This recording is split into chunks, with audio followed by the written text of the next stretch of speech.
High, এই বান্ধবীটা sir আর ম্যামের জন্য নিজের হাতে একটা কবিতা লিখেছিল, তো সেটাই স্যার আর ম্যামকে দিল। তো সেটার আনবক্সিং তোমরা দেখো।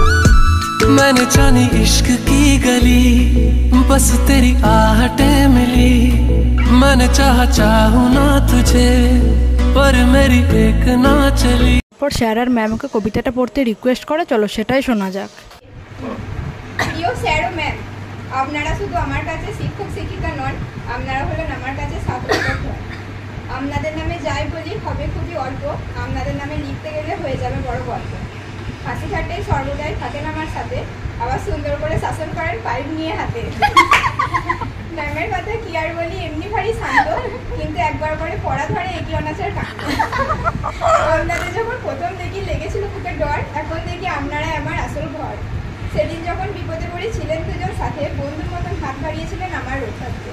সবসময় সব কাজে দেন হাতে হাত, সবশেষে শিক্ষক দিবসের শুভেচ্ছা জানান। এটি আপনাদের প্রিয় ছাত্রী।